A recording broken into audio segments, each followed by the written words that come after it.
పేరు యశస్విని. నేను 8వ తరగతి చదువుతున్నాను. మేము ఈరోజు తెలుగు జట్టు కృత్యం బండారి బసవన్న చేయబోతున్నాము.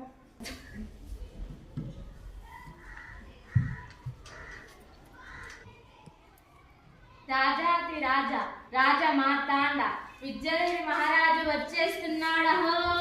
జై భవ విజయీ భవ, జై భవ విజయీ భవ. అందరూ సమీపినులు కండి.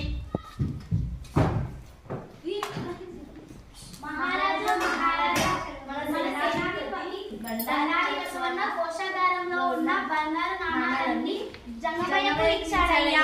వెళ్ళి ఆ బసవన్నని ప్రవేశింపజేయండి. చిత్తం ప్రభు.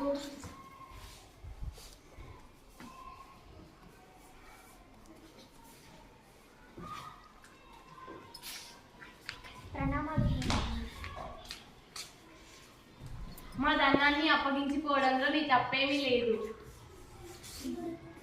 ఇక చాలు నీ ప్రధాన పదవి. నిన్నెవరు దండించలేరని ధీమాతో ఖజానా అంతా ఖాళీ చేసావా? శివుడి భక్తుడిగా నేను ఏమి దొంగలించనని ప్రతిజ్ఞ చేశావు. మరి ఎట్లా దొంగలించావు?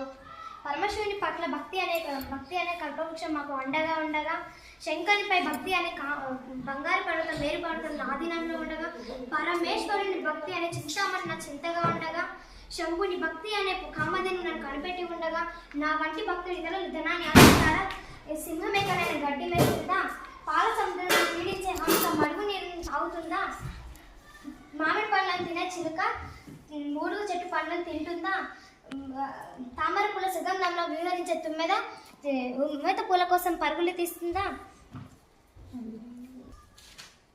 ఏనుగు పిల్ల పంది పాలు తాగడానికి తహతహలాడుతుందా? నీకు విచక్షణ లేకపోతే నేనేం చేయాలి? శివభక్తుల సంప్రదాయం నీకేం తెలుసు? దేవుడు సొమ్ము దేవుడికే, స్వామి సొమ్ము స్వామికి ఇచ్చిన ఇతరుల ధనంతో నాకేం పని? నా మీద నమ్మకం లేకపోతే మీ ధనాన్ని సొమ్ములు లెక్క చూసుకో.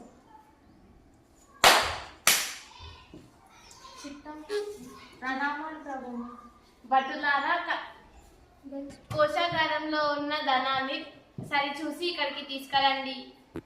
చిత్తము ప్రభు.